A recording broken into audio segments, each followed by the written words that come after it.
Okay, Bismillah ar-Rahman ar-Rahim. Nahmaduhu wa nusalli ala rasulihil kareem. Amma ba'd.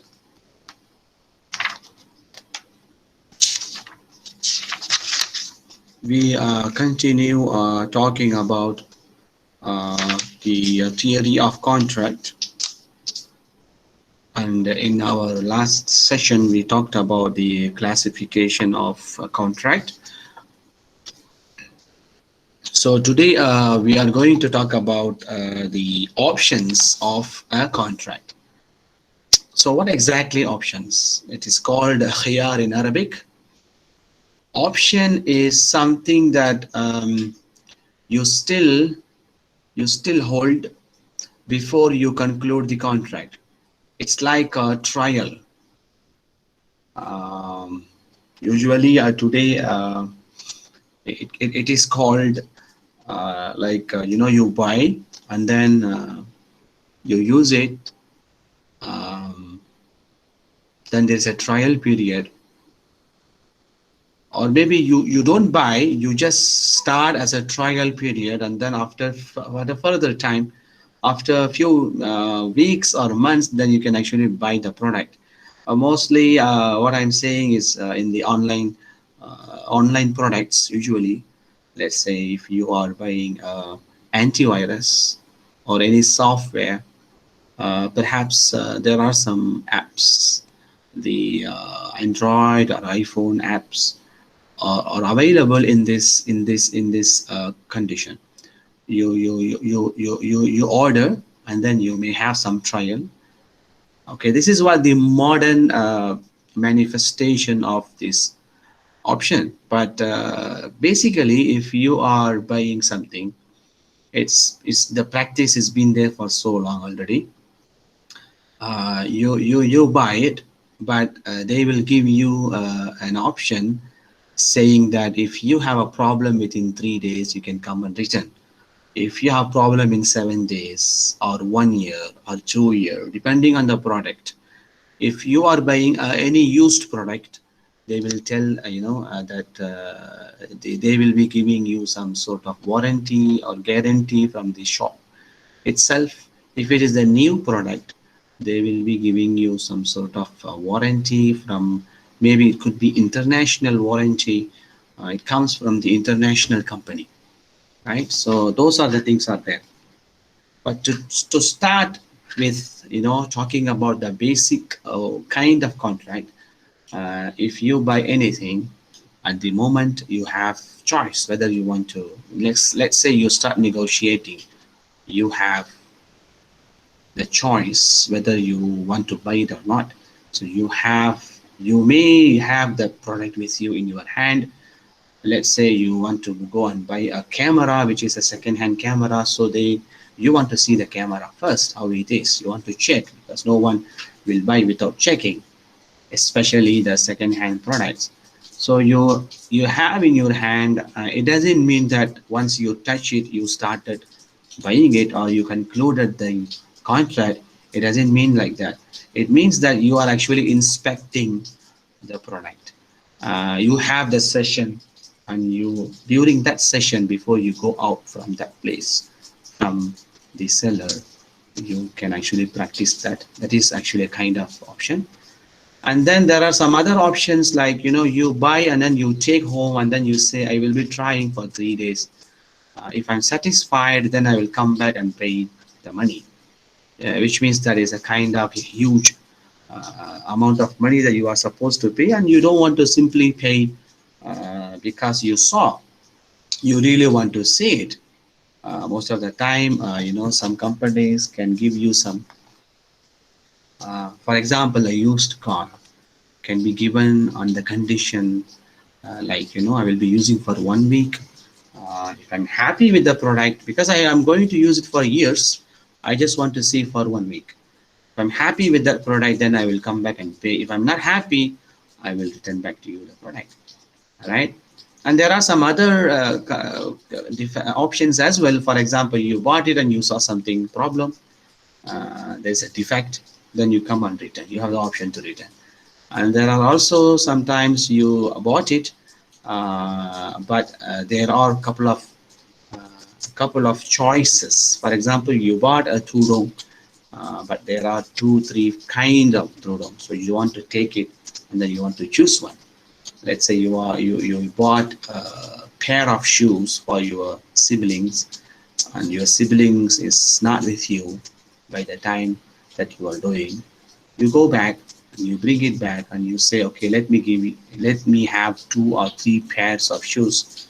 I want to take home and show them, and then whatever they choose, I will buy it. The remaining one I will come back and return. No, usually it cannot happen all the time. Maybe it happens only if you personally know the seller, or the seller personally knows you. All right. So these are the things are there. Even sometimes you bought something, but you were not in the town. You heard that somebody is selling a particular car, a particular vehicle that you were looking for, but you didn't look into it because maybe it's far from you. You are not in the city. So over the phone, you are concluding the contract, saying that, okay, I want to buy that particular car, which I didn't come and inspect, but you should give me an option of sight and inspection. We need to say that once I come to your place, now I agree with you, I want to buy it, I concluding the contract, but with one condition. When I come and see the product, if that product is good enough, good to use, then I will take it. If not, I cannot buy from you. I have to return to you. So you see, there are so many dimensions within this option of a contract. I think here we are going to talk about around 5 types of options. I think we will go and talk one by one. Yeah. So this is the summary. I think I gave you all kind of options, right? When you think about options, there are so many kinds. So I want you to remember those options and relations together. Yes. After that, you also make sure that you can provide some modern examples, contemporary examples. Yeah. Right. Okay. The first one.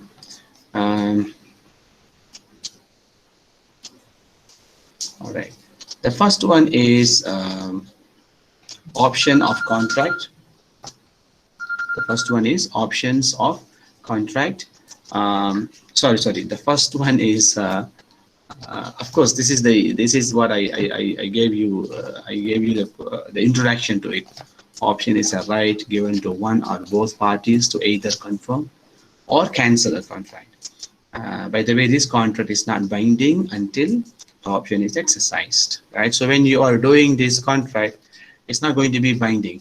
Usually, remember, you don't have options in every kind of contract. You see, for example, you go to the supermarket and you want to buy sugar, 1 kilo of sugar. There is no option for you, right? Because the sugar is, of course, everybody know what is 1 kilo of sugar, what is 1 liter of the oil. Everybody know this. So you don't get, for example, petrol or diesel that you are buying from any petrol station.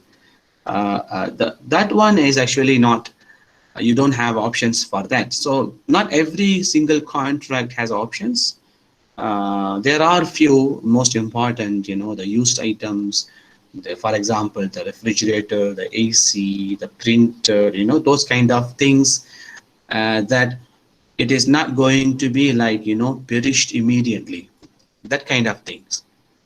For example, you don't have options for the water, but you may have options for water dispenser, right? The water providing machines, right? So you don't have the option for bread or burger or any sort of roti, that's what we call it, but you may have the options for the oven, for the grinder, for the blender that you are using as a tool to make these kind of rotis and hobus and breads and burgers and all. So there are differences, right? Options is not for every single contract. So option allow the parties a time to think over the term and conditions of the contract and to make a choice that is the result of careful thinking and deliberation. This is the most important thing, giving the choice, result of careful thinking and deliberation. The following are some of the important options that the contracting parties are entitled to by law, or they can stipulate in their contract. The first one is the option of cession. The option of cession is actually quite easy to understand because everybody do this. So sometimes not necessarily, you have to call it as an option because this is option of cession we are talking about. Meaning to say that you are there and you are doing this while seller is with you, the subject matter is with you, and you are actually deliberately doing this contract, and while you are standing there or sitting there, you have the option to buy or to cancel. So in a way it seems like it's a normal transaction, normal contract, but still some imams, they bring this and call this is called option of sessions, and this options recognized only by the Imam Shafi'i and Imam Hanbali, not by others. For others, it's not actually called session. It is not, sorry, it is not actually called option. It is a part of the negotiation because you have to be there and you have to check the price, you have to check the quality of the product, right? So it has to be there because otherwise, how are you going to find, how are you going to inspect the product that you are buying? You are not simply go and buy, right? So you always you stay in there, you always see what is inside and everything. So it's a part of the business, but some ulama, some imams, they recognize as an option. The next one is the option of condition. Yes, this is the most important. Ikhtiyār al-Shart, right? The first one is Ikhtiyār al-Majlis. The second one is Ikhtiyār al-Shart. Yeah, this is where actually the real options are coming into existence. Options can be practiced only if you throw the condition. Okay, I am willing to buy your car with the condition of 3 days of trial usage. I am ready to buy your refrigerator, but I need 1 week of trial period, right? I want to buy your house, but I want to stay there for a while and see how it works, right? These are the conditions you can actually make.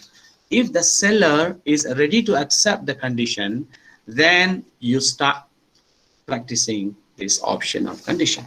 Either or both parties to a contract may insert a condition into the contract, giving them an option within a fixed period to either cancel or confirm the contract. So meaning to say, within these 3 days, if I say 3 days, not necessarily it has to be only 3 days. It could be 3, 7, 1 month, 6 months, whatever it is. But most probably it should be 3 days because if it is more than 3 days, then it seems like you are already having the usufruct of the product.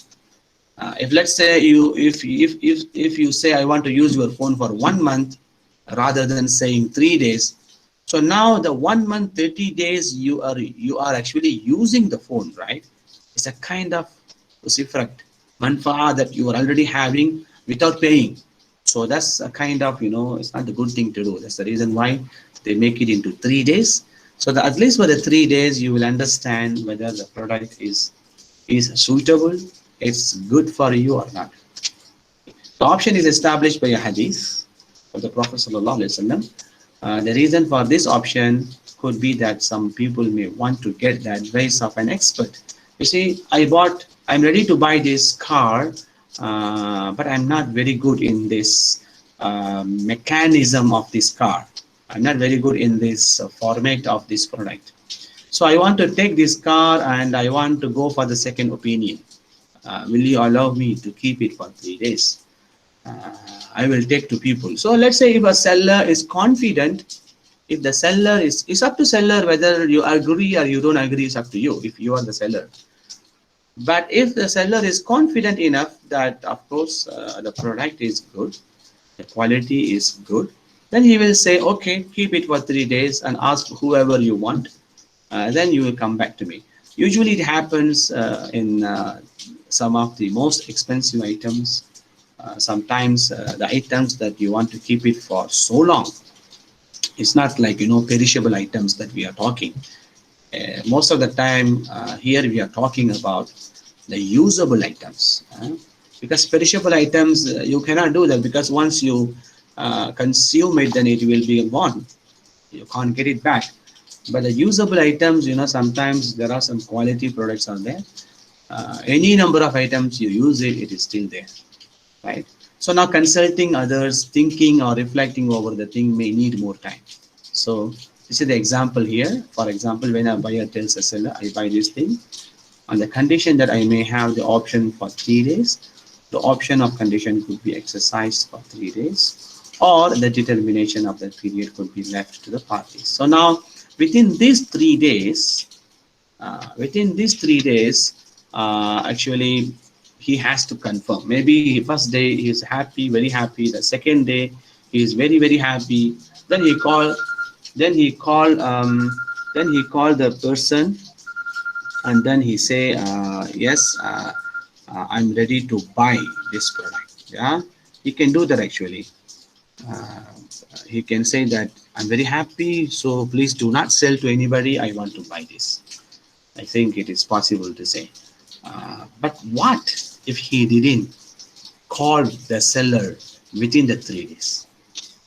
What might happen? Okay. The option of condition gives other parties the right to either confirm or cancel the contract within a certain period. If the period expires, what if the period of time expires and the buyer didn't call the seller? If the period expires and the contract is not cancelled, the parties lose the option and the contract is confirmed and binding. So now this is the thing. If you did not confirm the contract, because your option will be because they gave you for 3 days. If you didn't cancel it in the 3 days, it considered that you already bought it, right? But now within this time period, who is actually the real owner? Because we are talking about the 3 days, right? Within the 3 days, you have to confirm, so that you are concluding the contract. But what if you do not? If you did not confirm, then after 3 days, the parties lose the options and the contract is confirmed and become binding, right? Okay. Now, within these 3 days, before he confirmed, there's a possibility of confirming or cancelling the contract. Within these 3 days, if someone, within these 3 days, who is the real owner of that contract? Is it the ownership belongs to the buyer, or the ownership belongs to the seller? Why we are talking this? Because there is a possibility that either one of them may pass away, may death come to them.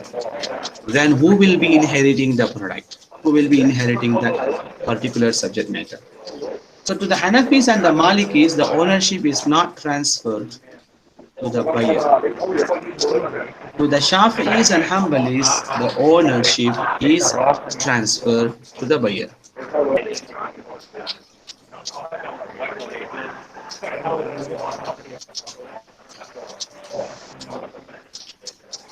I think it's yeah. Please make sure someone's mic is on.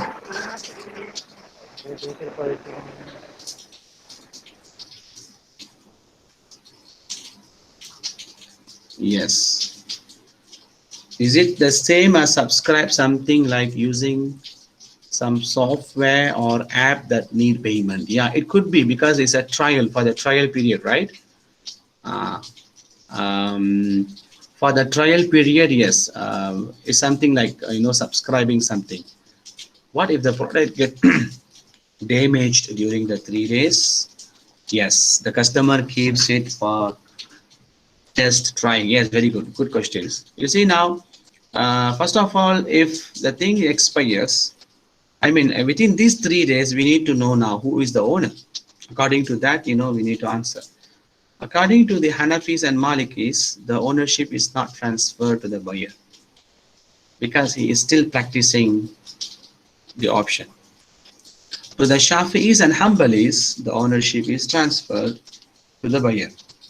So in case of death, the right of option is not inherited according to the Hanafis. So if, let's say, the buyer has passed away during these 3 days, then the contract is not going to be concluded. The seller will come and take back his product. But according to Maliki and Shafi'i and Hanbali, they say the right could be inherited. The right could be inherited because according to their view, the ownership is already with. Okay, now if someone is trying and then using the product, within that time he lose it. I mean, you see here, it's like it is in your hand, and if you are damaging, it's because of the damage depending on who actually. Is it the product itself become damaged? Then for sure it has to go back to the seller. But while the buyer is using the product and he lost it, or maybe he put down, or maybe the thing fell down, then it has to go to the buyer, right? Okay, it depends on that.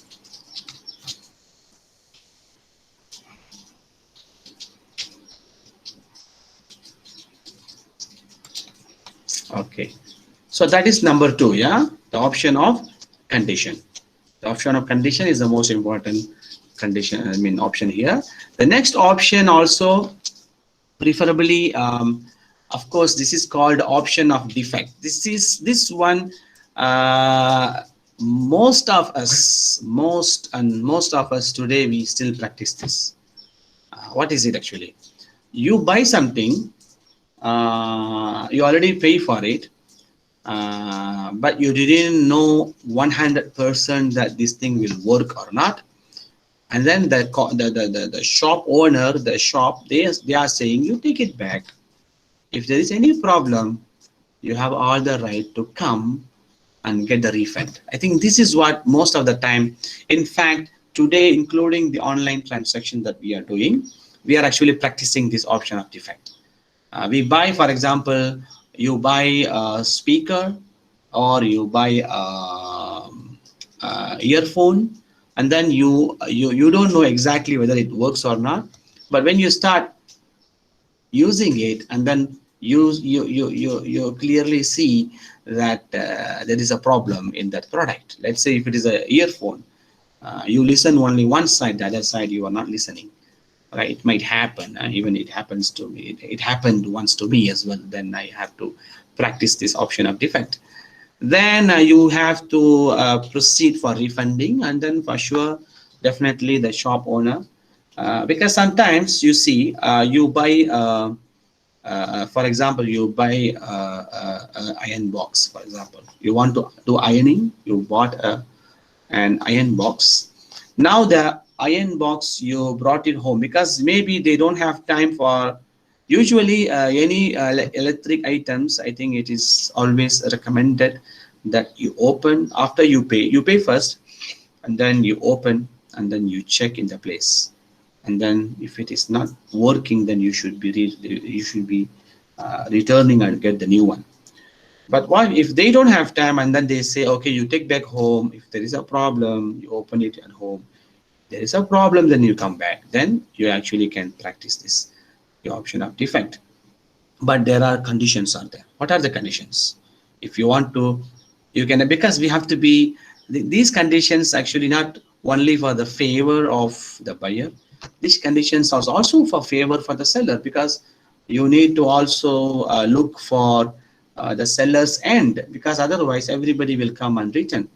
The defect should have been present in the object before the contract was concluded. Remember, uh, the defect that we are talking, when you go home, you found the defect, then you come back and you return because you are practicing option of defect. But what if that defect happened during the time that you took the product to your home? It's not actually happened before the contract. For example, you bought a TV, but you didn't open it. It was okay, good. Uh, you are taking it and you are telling, is there any problem? I will come back and return. The seller also agreed on that. While you are carrying your TV in your car or maybe in your any other vehicle, suddenly you made it fall, or the TV fell down, and then you hear the sound is cracking, right? So it seems like obvious that that that that defect happened is because of your action. It didn't happen because of the owner, because of the seller. So now that's what comes to the first condition. The defect should have been present in the object before the contract was concluded. The defect was not disclosed during the session of the contract. What does it mean?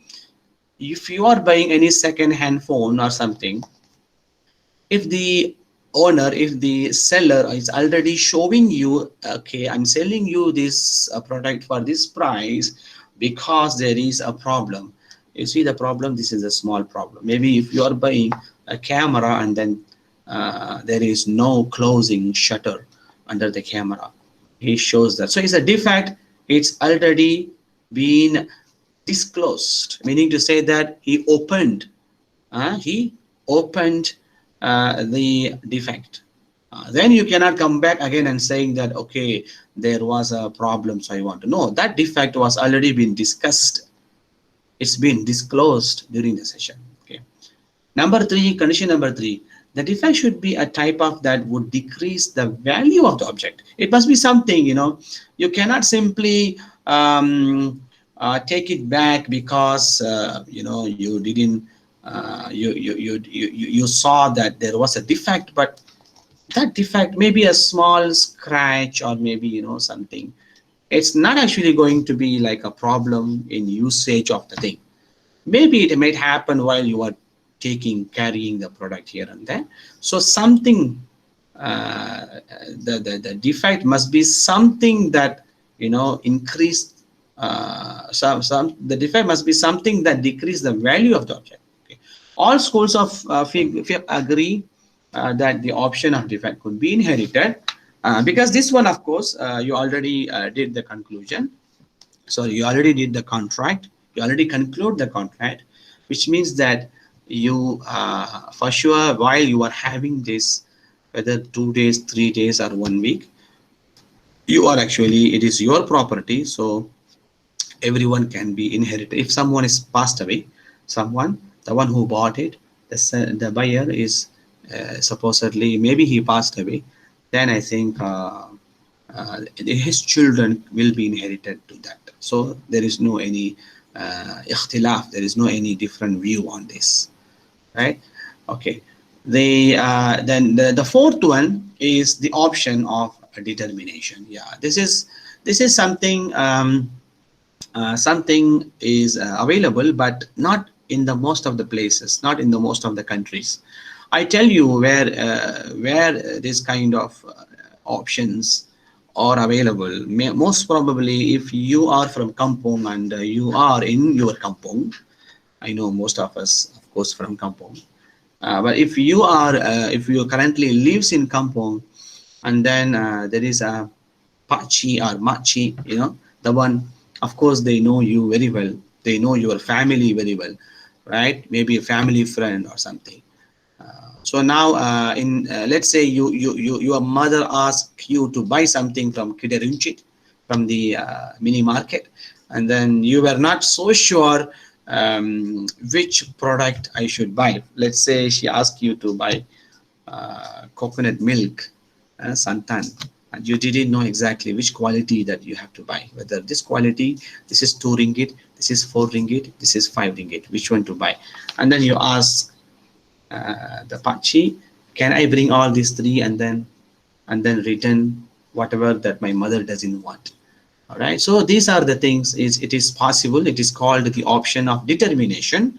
The most important thing that all three must not be the same. It should be different color or maybe different. It should be different price, different quality. All right. Okay. The option of determination refers to the right. Perhaps if you have any modern example on this, please come to live short and then you please come and then share with me. All right. Maybe we can discuss that. This option of determination refers to the right of the purchaser to select from among three things or four things or five things, the item which he would buy. The option of determination is applicable to contracts where the parties agree to conclude the contract, but the buyer has not decided on the choice of this object during the session of the contract.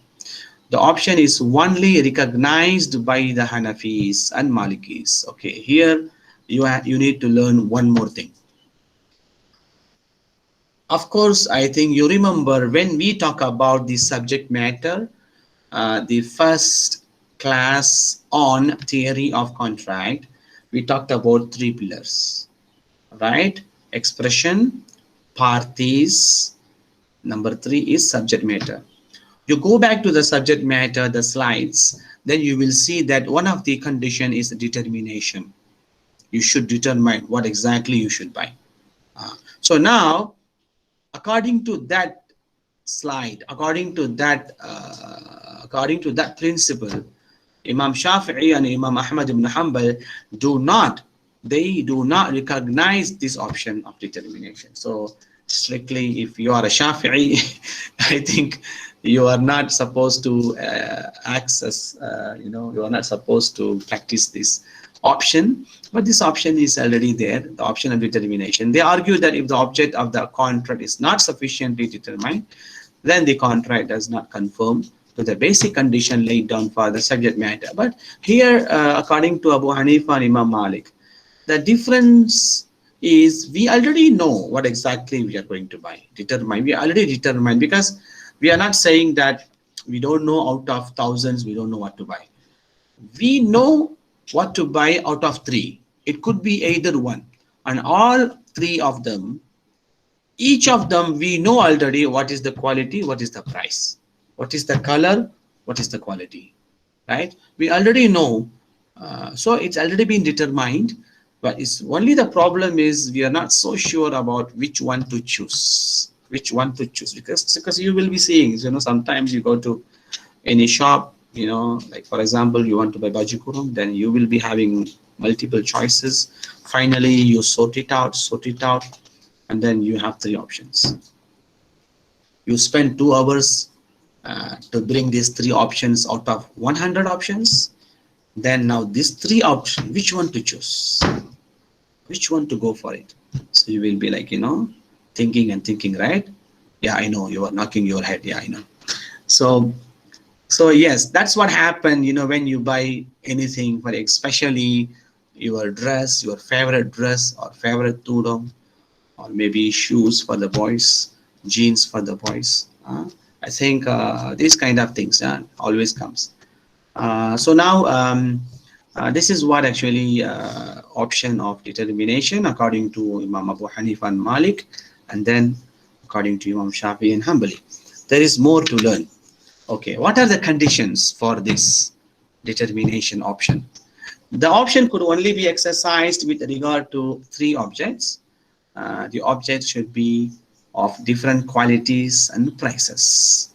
If they are of the same quality and prices, then there is no meaning of, if it is the same, you don't need actually options of determination if you are bringing three things. It has to be different, price and quality. The period in which the option is exercised should be ascertained, should be determined. The period, for example, you are taking it, and then the Pachi will tell you, okay, within 1 hour you come back. Or maybe a friend of you in any shopping complex, they will, okay, I know you already, I know your house, okay, take all these three phones and then come back and choose one. Okay. within that time, he has to say, okay, by tomorrow you should be bringing all these three and then choose one. By Wednesday, you should bring all these three and choose one. All right, so they actually can do it, but they have to fix the time. These are the conditions. Okay. Now the most important thing for this option of determination, the most important thing that you should know is this: the option of determination does not entitle the parties to a cancellation of the contract. Remember, in the previous options, you actually have the right to cancel the contract. Let's say you are in the option of cession, you can cancel the contract. You are in the option of condition, you are in the option of defect, you actually can cancel the contract. But in the option of determination, you have to choose either one. You are not supposed to cancel the contract. Why? Because when the buyer only puts the option of determination, the contract is binding on him. You see, the contract is binding because you are already so sure that you are going to buy one. But he has given you the choice of choosing from three. So you cannot break his heart. You have to buy either one, right? Because you have already concluded the contract. You can only select from amongst the three different items. So that's, I think, number 4. Then the last one for you, the option of sight or inspection. This is also something that we always practice. Someone is looking for some product and he didn't get it for so long. Suddenly he traveled and suddenly he got a call, listening to some call saying that there is a product that you are looking for. Now he is eager to buy that product, but he didn't see it, he didn't inspect it because he is not in the town, he is outside. Now he is saying, I am ready to buy the product from you. Maybe it's antique. For example, people are looking for antique items, the items something that very old classical items, and then they are ready to pay any amount of it. Let's say painting, for example. I'm not good. I mean, I'm not actually supporting that you should pay for painting that much. I mean, that much amount. It's a wasting money just for the painting to pay that much amount. People are paying millions and millions. I don't know for what. Anyway, I'm just giving an example. Sometimes people say, okay, I want that painting. I'm ready to pay million ringgit for it. But the condition is when I come back, I will do the inspection because sometimes it is not the original. It is not ori. Sometimes they have, because there are so many duplicates in the markets. Anything that you see, they can within a minute they can actually what they call it, cloning. They can actually easily do the cloning. I think for that reason he says that okay, I will come back and then I will look into the product. If I'm happy with it, then okay. If not, I cannot buy from you. Refers to the right of the buyer who has not seen the object to confirm or cancel the contract after inspection.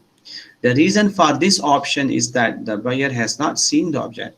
However, if he has seen the object, the right could not be established to him.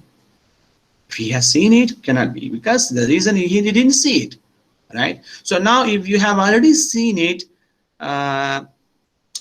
meaning to say that can I include any online transaction, online shopping in this? No, because in the online shopping, I already see the product. I have seen the product because they are showing you like you are in front of the product.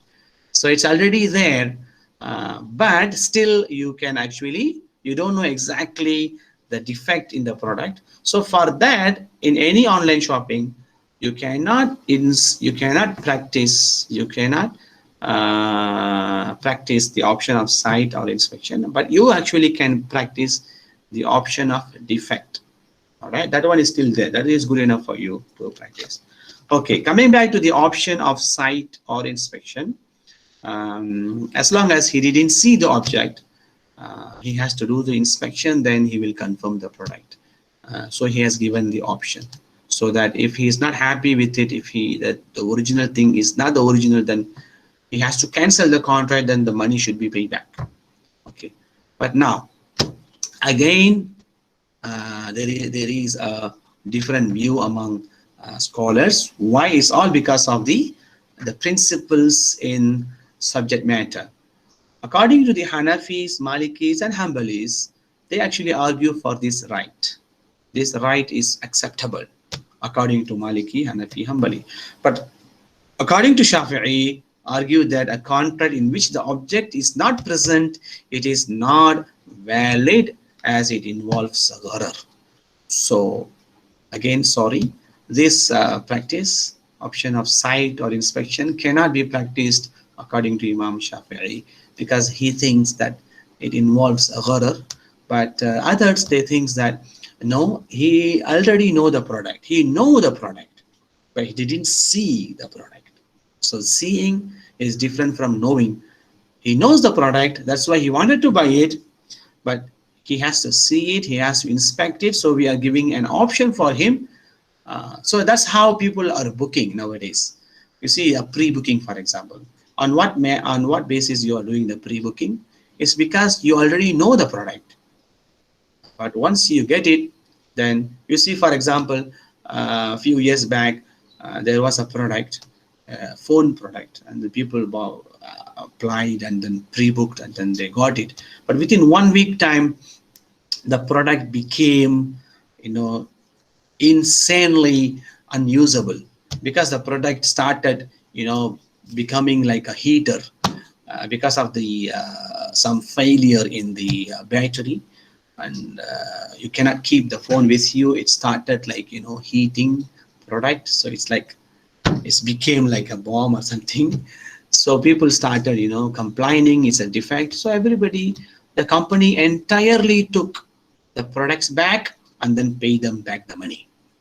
So of course this is possible according to the ethics, that even today we are practicing this ethics. It is already there. We only didn't see through the fiqh perspective, but it's already there, right? Okay. Still we have time, so this is the last slide, but still we have time. I just want to go to another subject, another slide, which is termination of contracts. Very small and short session. All right.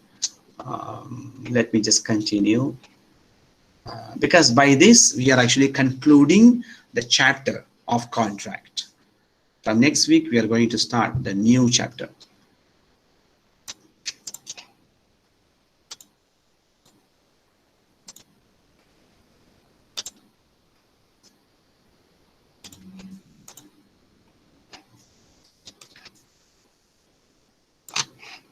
Okay, so this is the termination of contract. I hope you can see, I hope you are still seeing my new slide.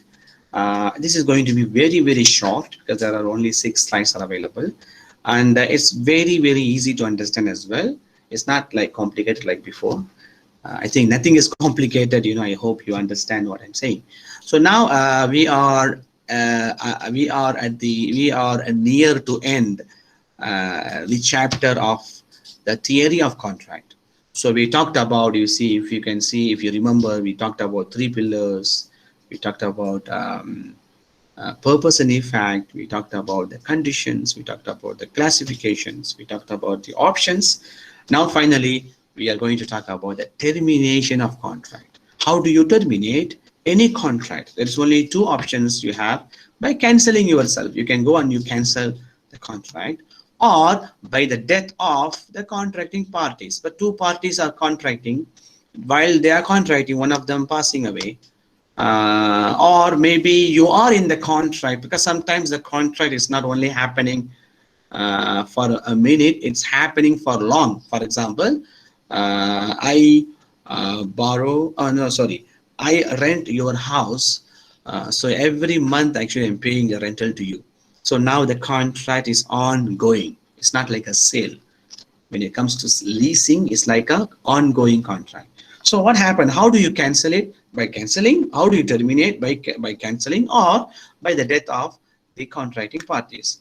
Generally, all contracts may come to an end by cancellation or by the death of one of the parties. Number 1, by cancellation.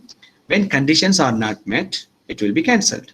when the party is not competent, or when an unspecific thing is sold, or a contract can also be cancelled through the exercise of option, like we discussed earlier, by mutual agreement also between the parties. It is called iqala. You know, you and me, we are actually doing the contract. It's okay. There is nothing is the problem. For example, I'm leasing your house and I'm paying you, and you're collecting money from me. I'm residing in your house.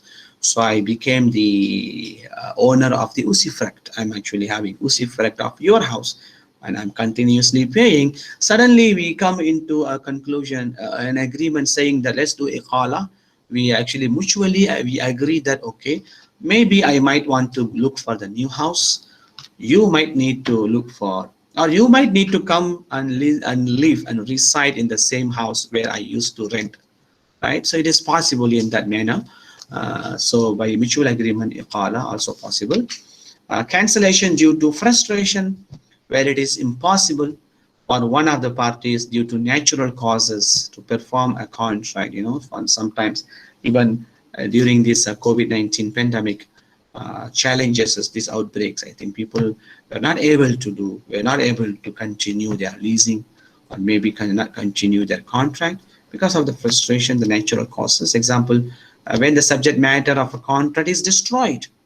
You see, for example, I rent your car and suddenly the car is not there. Maybe it's because of the rain, because of the flood, the car is gone.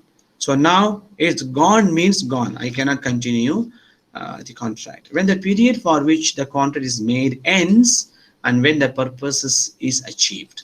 When the period for renting a house ends, or the period for the contract of employment ends, or when a guarantor settles the loan. So these are the things.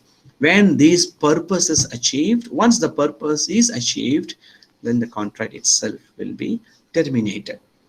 You work for a company, if they say that okay, you are supposed to work until this month, until this year, then by the end of that month, that particular month, your contract is terminated. All right, it's ending. So it is called termination, or maybe the purpose is achieved.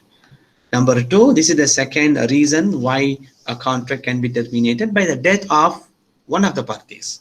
According to the Hanafi, the contract of lease or ijara comes to an end and when either of the parties dies.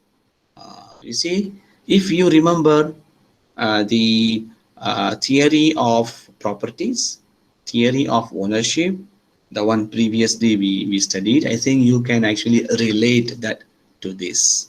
Because according to Abu Hanifa, usufruct is not a property. I resides in your house. Your house, yes, your house is, you are holding a complete ownership, but I don't have the complete ownership. Mine is actually incomplete ownership, according to Imam Abu Hanifa.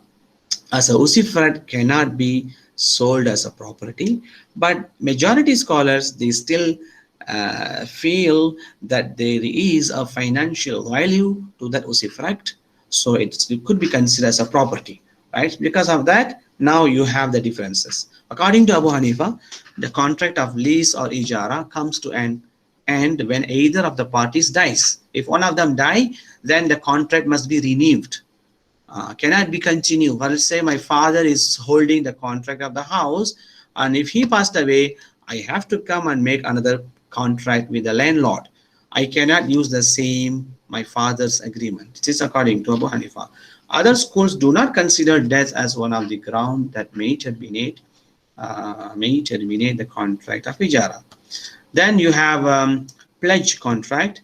The heirs of the deceased pledger can settle the debt of the pledgee and release the pledged property, which would be divided among them. You see, this is where we talk about rahan, right? So if someone gave the rahan, and then let's say you have the house and you kept the house in the bank as rahan, as a pledge mortgage, the heirs of the deceased pledger can settle the debt to the bank and then take back the pledgee and release the pledged property, which would be divided among them. So This one will happen under pledged contract. So these consequences happens when someone has died among the parties, right? Okay. Okay, then you have, see, these are the consequences. A is the lease contract, B is the pledge contract. Another consequences under the death of the party, contract of guarantee. Contract of guarantee for the person is terminated by the death of either the guaranteed person or guarantor. If either one is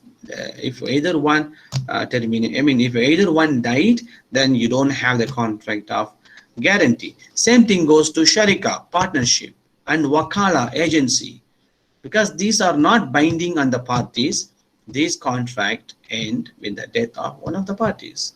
If your partner passed away, then the contract also going to be terminated. Yeah. All right. So I think that's all from here. Let me just go back to the slide and show you the attendance.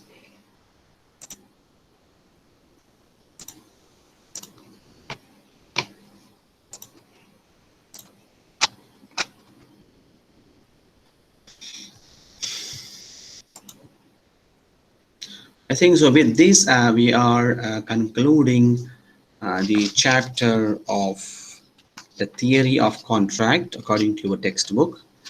That is actually chapter 8, your textbook, which is slide number 11, which is the termination of contract.